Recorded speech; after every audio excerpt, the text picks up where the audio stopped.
Gloire à Dieu. Donc, aujourd'hui, nous allons discuter de Genèse chapitre 2. Je vais d'abord lire. Vous avez déjà eu l'occasion de lire tout ça, hein. Je vais d'abord lire après. On va discuter dessus.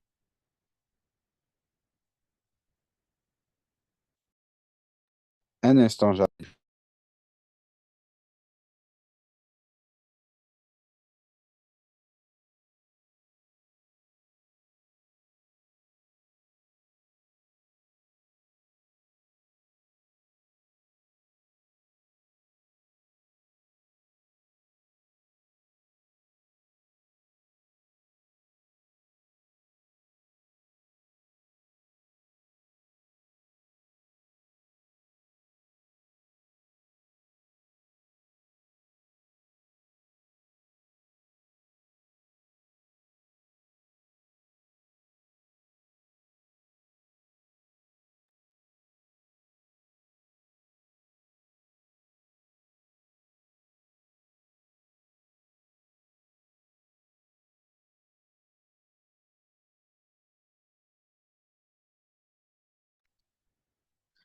Gloire au Seigneur.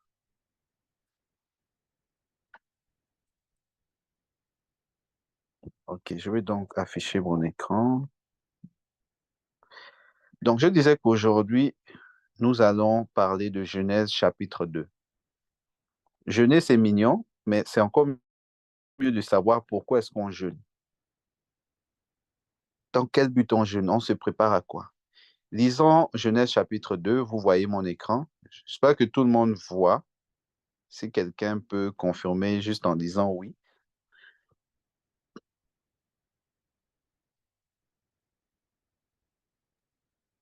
Oui, moi je vois. Ok, parfait, merci beaucoup. Donc, je lis Genèse chapitre 2, version 8 secondes. Ainsi furent achevés les cieux et la terre et toute leur armée. Ah non, c'est pas Genèse, pardon. Est-ce que c'était quel chapitre? C'était Genèse chapitre 6 plutôt, hein. Est-ce que c'était 2? Quelqu'un peut me rappeler c'était quel chapitre de Genèse? Je pense que je me suis trompé, ce n'est pas 2. C'était pas chapitre 12? Ouais, Non. ah, merci. C'est exactement ça, c'est 12. Tu as raison. Donc, Genèse au chapitre 12. L'Éternel dit à Abraham, va-t'en de ton pays, de ta patrie et de la maison de ton père, dans le pays que je te montrerai. Je ferai de toi une grande nation et je te bénirai. Je rendrai ton nom grand et tu seras une source de bénédiction. Je bénirai ceux qui te béniront et je maudirai ceux qui te maudiront. Et toutes les familles de la terre seront bénies en toi. Abraham partit comme l'Éternel le lui avait dit. Et Lot partit avec lui. Abraham était âgé de 75 ans lorsqu'il sortit de Charan. Le premier thème de ce jeûne-là, c'était un pas de foi. Si vous vous souvenez, un pas de foi, c'est-à-dire bouger vers l'endroit où Dieu nous appelle. Pourquoi on appelle ça un pas de foi? Parce que tu pars basé seulement sur une promesse. Tu n'as aucune garantie, tu n'as rien d'autre que la promesse de celui qui t'appelle à bouger. Je continue. Abraham prit Sarai, sa femme, et Lot, le fils de son frère, avec tous les biens qu'ils possédaient et les serviteurs qu'ils avaient acquis à Charan. Ils partirent pour aller dans le pays de Canaan, et ils arrivèrent au pays de Canaan. Un deuxième thème, c'est Canaan. Canaan, pour nous, c'est quoi? On continue. Abraham parcourut le pays jusqu'au lieu nommé Sichem, jusqu'aux chaînes de Morée. Les Cananéens étaient alors dans le pays. L'Éternel apparut à Abraham et dit, je donnerai ce pays à ta postérité. Et Abraham bâtit là un autel à l'Éternel qui lui était apparu. Verset 7, on va le mettre dans la poche. Mais vous voyez que lorsqu'on se déplace et qu'on va vers le Canaan, vers là où Dieu nous appelle, entre guillemets, Dieu t'apparaît et te donne des instructions pendant que tu te déplaces. On va revenir dessus. Il se transporta de là vers la montagne à l'orient de Béthel, et il dressa ses tentes, ayant Béthel à l'occident et Aï à l'orient. Il bâtit encore là un autel à l'Éternel, et il invoqua le nom de l'Éternel. Abraham continue ses marches et s'avançant vers le midi. Il eut une famine dans le pays, et Abraham descendit en Égypte pour y séjourner, car la famine était grande dans le pays. Comme il était près d'entrer en Égypte, il dit à Sarai, sa femme, voici, je sais que tu es une femme belle de figure. Quand les Égyptiens te verront, ils diront, c'est sa femme, et ils me tueront et te laisseront la vie. Dis, je te prie que tu es ma sœur, afin que je sois bien traité à cause de toi, et que mon âme vive grâce à toi. Lorsqu'Abraham fut arrivé en Égypte, les Égyptiens virent que la femme était fort belle. Les grands de Pharaon la virent aussi, et la vantèrent à Pharaon, et la femme fut emmenée dans la maison de Pharaon. Il traita bien Abraham à cause d'elle, et Abraham reçut des brebis, des bœufs, des ânes, des serviteurs et des servantes, des ânesses et des chameaux.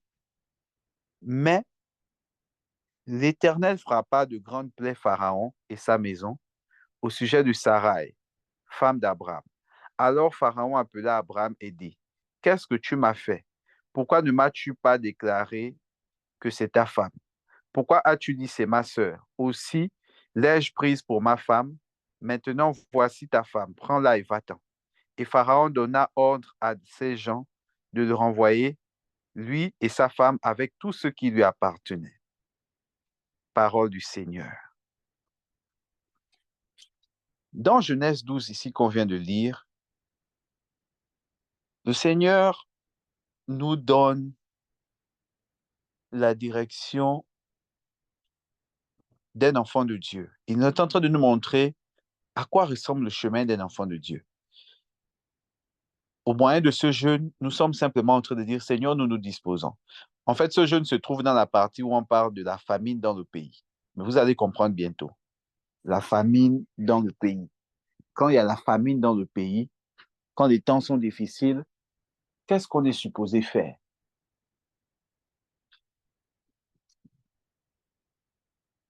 La première chose, avant de parler de pourquoi je dis que la famine, c'est le jeûne qu'on fait, ce qu'il faut comprendre, c'est lorsque Dieu vient chercher quelqu'un, Dieu vient te chercher de manière personnelle. Dieu vient te chercher de manière personnelle. Il vient de manière personnelle, il te dit quelque chose, que je veux que tu fasses ceci. Je veux que tu fasses cela. Et ne soyez pas surpris dans les choses que vous allez recevoir de Dieu quand elles sont difficiles, parce qu'en général, ce sont des choses difficiles, à croire même que est-ce que c'est possible. Il va te demander de faire quelque chose, de quitter un endroit où tu étais confortable, où tu étais habitué. Il va te dire, tu as grandi dans le monde, tu as été habitué à fonctionner comme ceci, comme cela, comme ceci, à faire ce que tu veux, à agir d'une manière, d'une autre. Moi, je te dis, laisse les choses du monde, préserve ton corps, marche avec moi, je t'amène quelque part où tu vas atteindre ton plein potentiel. Lorsque Dieu vient te chercher, la marche avec Dieu commence par une décision personnelle. Tu ne peux pas marcher avec Dieu à un certain degré si personnellement, tu n'as pas pris une décision de faire ton pas de foi. Il faut prendre la décision personnelle. Je fais mon pas de foi. Dieu m'a appelé, Dieu m'a fait ceci. Et pour ce qui nous concerne, nous sommes appelés à quitter le monde pour suivre Jésus. Quitter le monde, ça ne veut pas dire mourir ou bien aller s'enfermer dans une forêt. Quitter le monde, ça veut dire quitter les habitudes du monde. C'est décider d'abandonner d'autres manières à nous de penser pour obéir terre à terre à ce que Jésus nous a dit. Aimer, avancer d'une certaine manière, lire la parole, chercher la sagesse, le conseil de Dieu dans tout, ne jamais s'appuyer sur nous-mêmes. En faisant cela, tu abandonnes Dieu et tu suis Jésus. Tu dis à ton âme et à ton corps, voici celui que nous suivons, voici celui qui dirige. Même si mon intelligence me parle d'une manière ou d'une autre, je ne l'écoute pas. Quand on a commencé le jeûne, je vous ai dit que le Seigneur nous invitait un pas de foi pour vivre ce que nous sommes appelés à vivre. Et Genèse 12 nous donne une très belle description de comment par le pas de foi tu vis ce que tu es appelé à vivre, mais comment aussi, lorsque tu n'es pas prêt ou tu n'es pas disposé, tu peux te retrouver à mettre en danger des choses qui sont pour toi et à te retrouver à avoir des choses que tu n'es pas supposé avoir. Quand on va expliquer, vous allez comprendre de quoi je suis en train de parler. Voici ce que le Seigneur nous dit au verset 3. Lorsqu'il t'appelle, il dit, je bénirai ceux qui te béniront, je maudirai ceux qui te maudiront.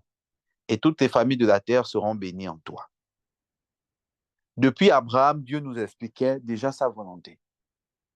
Depuis l'Ancien Testament, Dieu nous expliquait déjà qu'est-ce qu'il attendait de nous. Lorsque tu es un enfant de Dieu, tu es appelé non seulement à être béni, mais à être une source de bénédiction. Non seulement tu es béni, mais tu es appelé à être une source de bénédiction. Seulement celui qui te dit béni et béni, source de bénédiction, c'est lui qui connaît le chemin par lequel il va t'emmener là-bas. Toi et moi, on pense connaître, moi, on ne le connaît pas. C'est pour ça que Dieu va te prendre un moment, comme dans le livre de Philippiens, il dit, il te met à part, il te met quelque part, à part. Il te met quelque part à part. Parce que ce qui est à toi, en toi, lui seul connaît ce qu'il a déposé en toi. Et il te dit, marche avec moi parce que mon plan pour toi, c'est de te bénir. C'est de faire de toi une source de bénédiction. Et quand tu marches avec moi, celui qui te maudit, moi aussi je le maudis. Ça veut donc dire quoi? Que le Seigneur devient celui qui prend soin de toi, celui qui veille sur toi dans le plan des oppresseurs. Donc quand un chrétien dit, je dois me battre parce qu'on m'attaque, c'est parce qu'il n'a pas lu Genèse 12, verset 3. Ce n'est pas toi qui te bats. Toi, tu luttes contre quelque chose que Dieu t'a dit. Dieu t'a dit, tu n'as pas lutté contre la chair et le sang, mais contre les dominations. Tu luttes contre les dominations parce qu'elles n'ont qu'un seul but, c'est de t'empêcher de rester avec Dieu. Tu te bats pour rester près de Dieu. Tu te bats pour habiter, comme disait David, dans la maison de Dieu. Parce que quiconque habite dans la maison de Dieu marche avec Dieu. Celui-là, lorsqu'on lance une flèche contre lui, c'est Dieu qui sent la flèche avant lui et c'est Dieu qui renvoie la flèche directement sans que tu n'aies rien à dire dessus. Le verset 7 que je nous ai dit de garder dit ici, « Je donnerai ce pays à ta postérité. » Et Abraham bâtit là un autel à l'Éternel qui lui était apparu. Il y a deux choses à comprendre ici. La première, lorsque Dieu te bénit, ça c'est surtout pour les parents qui sont ici, et puis bon, nous tous, on a des familles. Lorsque Dieu te bénit, il ne te bénit jamais seul. La bénédiction de Dieu, elle est abondante. Elle ne suffit jamais dans un seul corps. Lorsque Dieu te bénit, même tes enfants en reçoivent la bénédiction. Lorsque Dieu te bénit, dès qu'il te met un truc, ça quitte de toi, ça descend à cause de toi, juste à cause de toi. Est-ce qu'on est conscient que Dieu bénit aussi nos enfants? Si on est conscient que Dieu bénit nos enfants, pourquoi il y a certaines choses encore pour lesquelles on s'inquiète? On imagine l'enfant peut-être un problème à l'école. Tu dis, oh Seigneur, fais grâce à mon enfant, tu es en train de pleurer. Fais grâce à mon enfant. Accorde-lui, je ne sais pas, l'intelligence. Dieu dit, je t'ai béni, toi. Tu es avec moi? Tu dis oui. Est-ce qu'en moi sont tous les trésors de la sagesse et de l'intelligence? Oui. Est-ce que lorsque je te donne quelque chose, ça atterrit aussi sur ta postérité? Dieu te dit oui. Alors pourquoi tu pries pour tes enfants en pleurant? Pourquoi tu ne déclares pas et tu ne réclames pas ce qui est déjà à toi? Quand vous lisez cette parole, vous allez comprendre beaucoup de choses. Pourquoi est-ce que Dieu, parfois il est dur avec nous, mais c'est pour notre bien et le bien de ceux-là qu'il a attachés dans nos vies.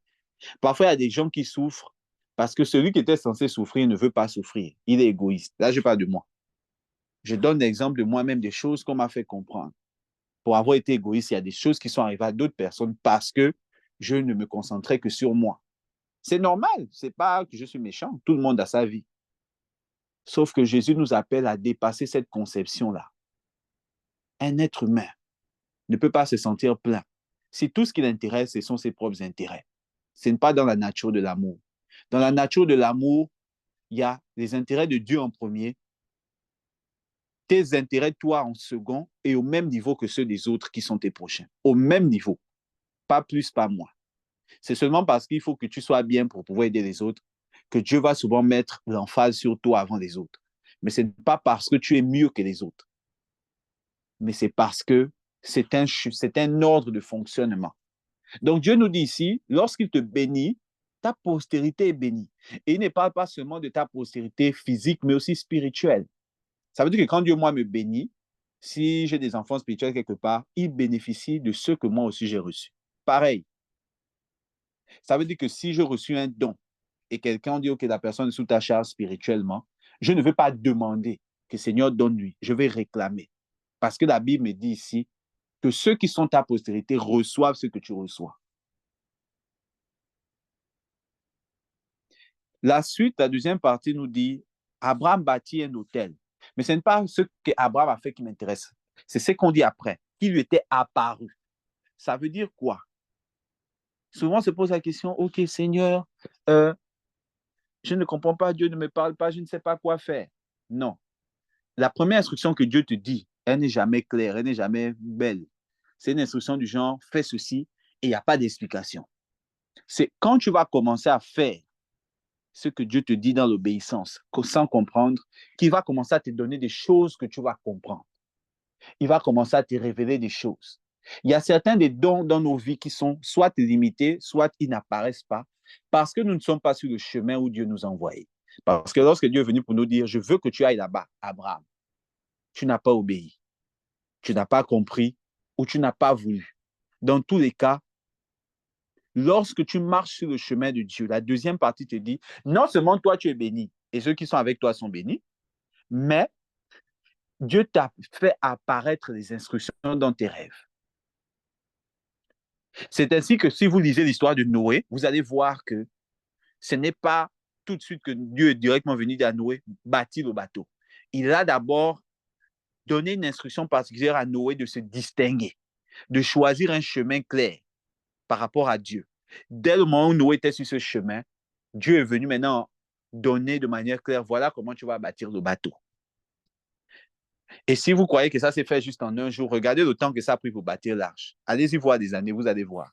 C'était très long, très, très, très long. Et chaque fois, Dieu venait donner des instructions, tu vas bâtir comme ça, tu vas bâtir comme ça, tu vas bâtir. Donc, tout ce temps-là, Dieu parlait à nous. Et on parle d'une époque où Dieu ne parlait plus aux hommes. Après les meurtres des Caïns et tout ça, Dieu avait enlevé le cœur. Donc, si tu veux vivre une vie de communion avec Dieu, à l'image de ce jeune, vous avez vu, on a pris la décision de nous priver de nourriture et tout, il faut décider simplement de le suivre. De le suivre sur des instructions qui n'ont pas de clarté. On ne suit pas Dieu. Je ne suis pas en train de parler ici de vision, genre j'ai eu une vision, non. Suivre Dieu, c'est une décision. Je décide que je veux marcher comme ça avec Dieu. Quand tu t'engages, ce que Dieu fait, il te bénit, il bénit ta postérité, il te fait prospérer. Et là, il commence à te parler parce que tu as déjà décidé que moi, je veux le suivre. Donc, quand il arrive, ton cœur est ouvert. Il peut déposer ce qu'il veut déposer. Il peut te parler d'une manière, tantôt d'une autre, par des rêves, par des songes, par des êtres humains, peu importe par où il va passer. Il va commencer à te dire des choses claires. Et vous voyez qu'Abraham n'a pas fait quelque chose de lui-même, mais il a fait un truc que Jésus disait plus tard dans la Bible, c'est « Je ne fais que ce que j'ai vu le Père faire ». Il n'a pas inventé la roue. Il a recréé quelque chose qu'on lui a déjà dit parce qu'il avait pris la décision de suivre Dieu. On va aller à la partie de la famine. Je vous ai dit que le jeûne est synonyme d'une famine. Regardez, on nous dit, il y eut une famine au verset 10 dans le pays. Abraham descendit en Égypte pour y séjourner, car la famine était grande dans le pays. Vous voyez la première chose, pourquoi est-ce que parfois quand c'est un temps de jeûne, si Dieu te met à cœur de jeûner, même si c'est difficile, on se dit, ah, pourquoi il faut jeûner encore? On jeûne beaucoup déjà, j'ai déjà jeûné avant. Jeûne quand même, pourquoi? Lorsque c'est un temps de famine, c'est un temps qui est prévu pour qu'on ne mange pas. Parce que oui, la famine était une manière de forcer Abraham et ses gens à jeûner. Regardez où est-ce qu'Abraham est parti. Lisez vous-même et regardez où est-ce qu'il est allé. Pour fuir la famine, pour fuir le temps où ce n'était pas un temps de manger. Où est-il allé? Regardez où il est allé.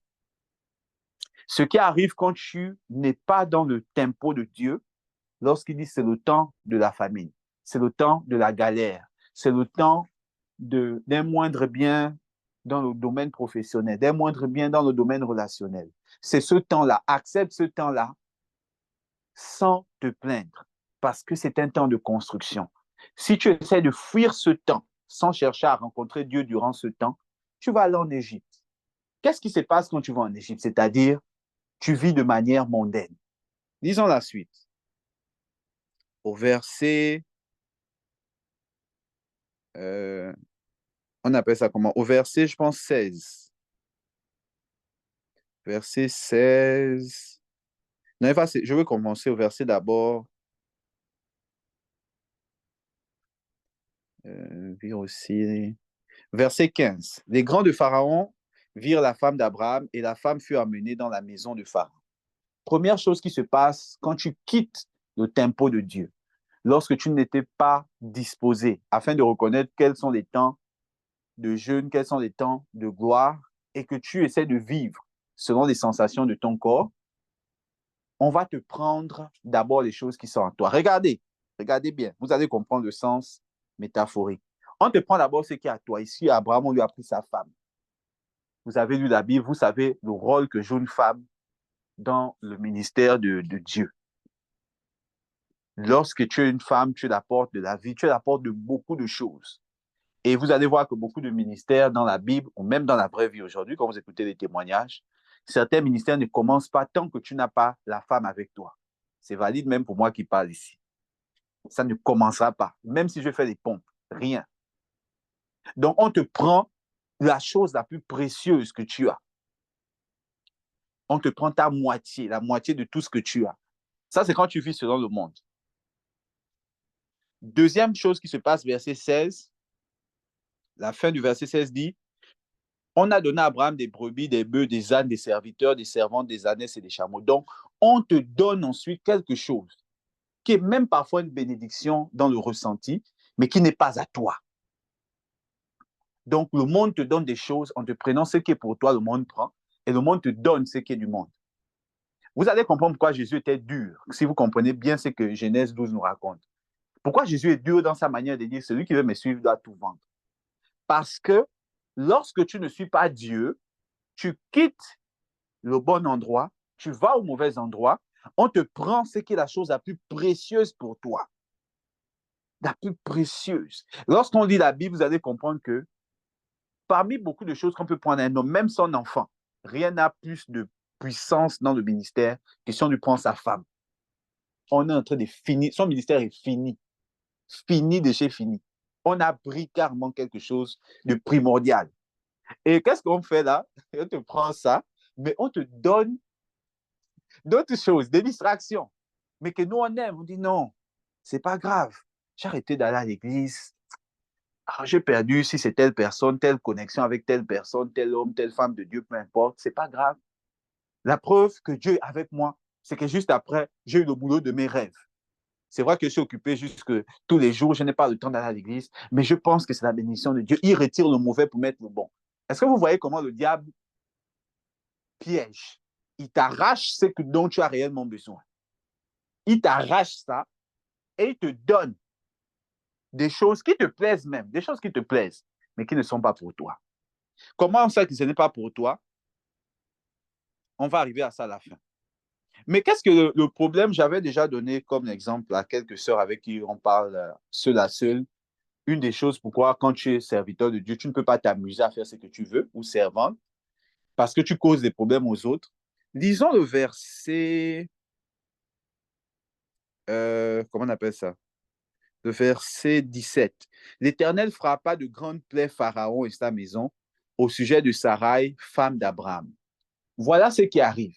Lorsque tu te laisses déposséder de ce que Dieu t'a donné pour aller prendre ce que le monde t'a donné, les gens autour de toi qui sont dans le monde où tu t'habitues à vivre là seront frappés de la main de Dieu à cause de toi. Pas à cause de quelqu'un. Ça veut dire que si Dieu te dit, je veux que tu ailles, je ne sais pas, moi je donne un exemple. Toi, tu dois aller à l'UQO, pas à l'Université d'Ottawa. L'Université du Québec en Ottawa, pour ceux qui connaissent. Toi, c'est l'UQO, pas l'Université d'Ottawa. Toi, tu dis non. Moi, c'est l'Université d'Ottawa qui me plaît.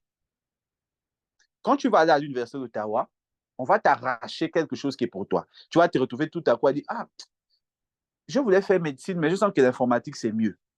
Le diplôme finit plus vite, je fais plus d'argent très vite. Et puis je vais aux États-Unis, je me délocalise. Donc, on t'arrache d'abord ce qui est primordial pour toi. Chez toi, c'est la médecine. Tu as un don. Tu es capable de trouver des solutions à des maladies que des gens cherchent depuis des années très vite. Donc, l'ennemi t'arrache ça, il te donne quelque chose d'autre, mais qui te plaît. Qu'est-ce qui se passe ensuite? Quand tu rentres maintenant au département d'informatique, depuis que tu es là-bas, bizarrement, le serveur crache tout le temps. Chaque fois qu'on fait des examens, les serveurs crachent, plein de trucs crachent. L'université a perdu une bourse de si c'est telle autre université qui devait financer le département d'informatique pour mettre des nouveaux ordinateurs quantiques, par exemple. Je donne des exemples. Mais toi, tu ne sais pas que des choses-là arrivent parce que tu es au mauvais endroit et tu apportes la malédiction aux autres. Parce que ce que Dieu t'a dit de faire, tu n'as pas voulu. Tu as vu 7 ans d'études où tu dois travailler au McDo pour supporter tes études de médecine pendant la première période. Ensuite, tu dois aller faire des boulots d'interne où tu dors. Tu as vu tout ça, tu as dit, moi, je préfère l'informatique. Je suis assis, je fais mon argent. C'est un exemple. Donc, non seulement on t'arrache ce qui est réellement pour toi, le monde te donne quelque chose d'autre, mais qui te plaît.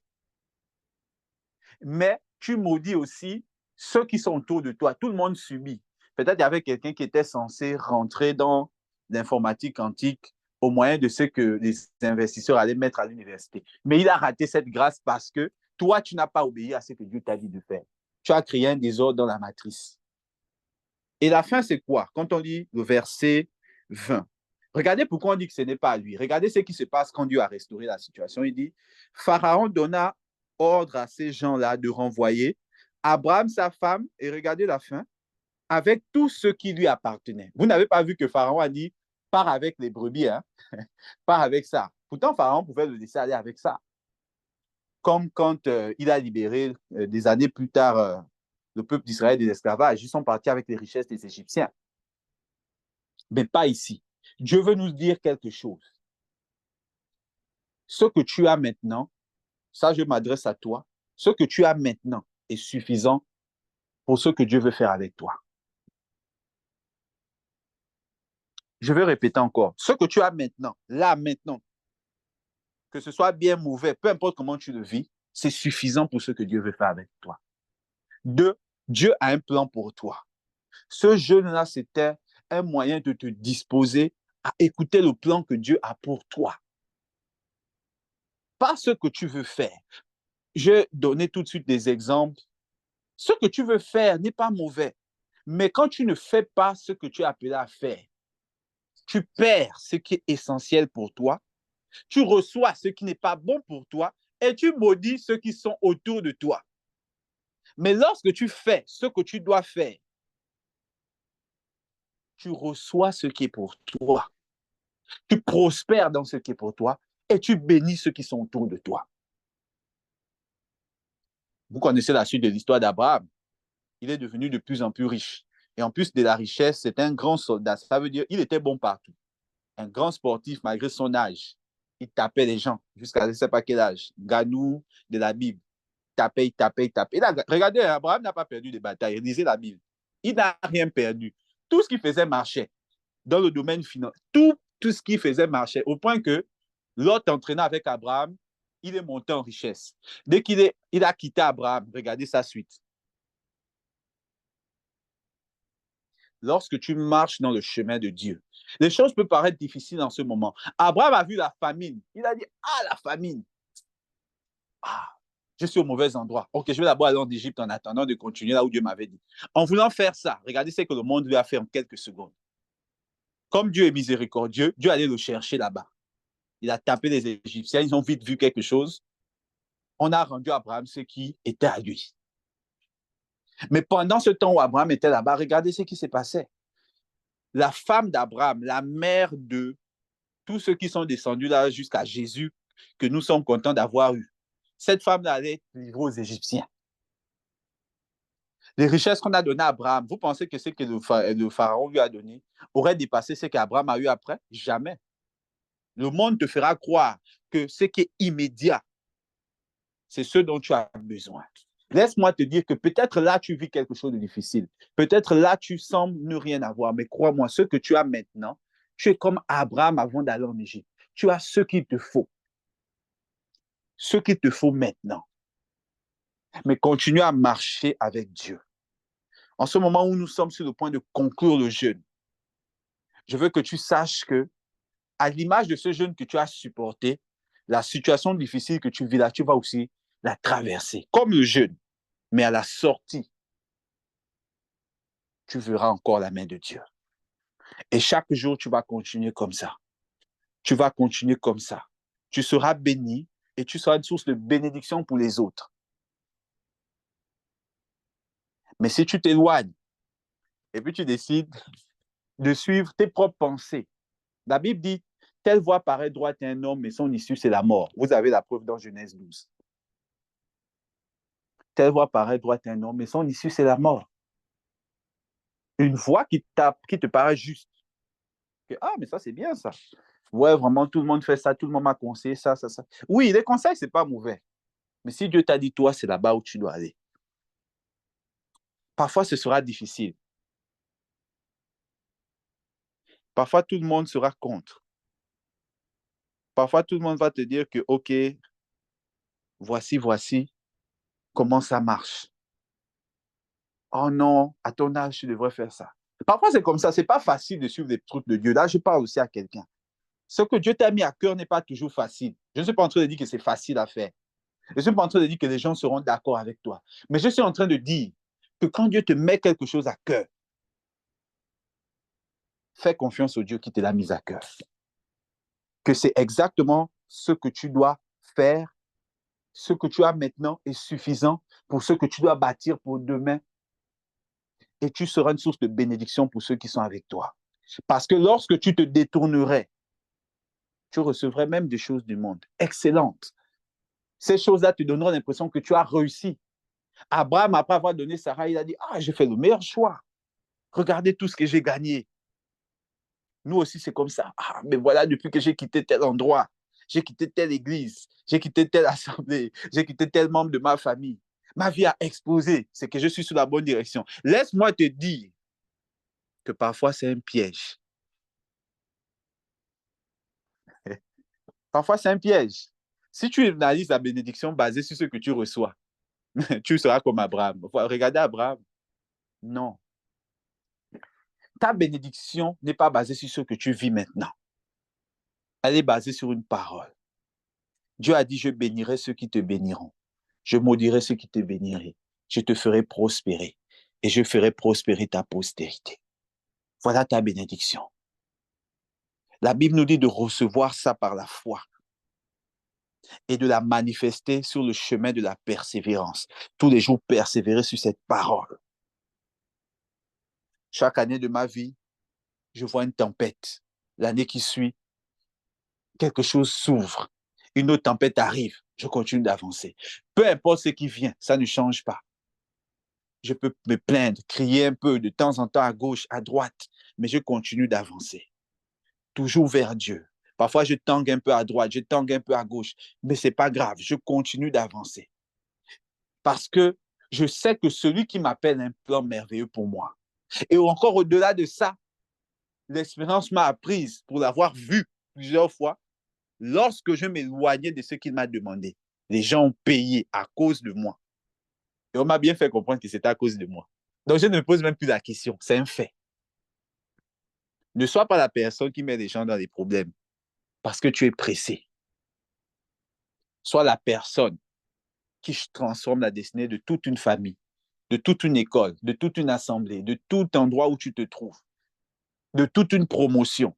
Parce que tu as décidé que malgré les critiques, malgré les résistances, malgré les douleurs, malgré les combats, malgré les tempêtes, tu restes dans ton temps de jeûne. De quel jeûne? Je ne parle pas de celui où tu ne manges pas, mais celui où tu te prives de ce qui est même légitime pour toi. pour que le royaume de Dieu avance.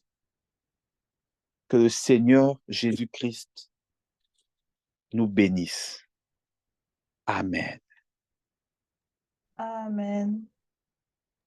Amen. Amen. Amen.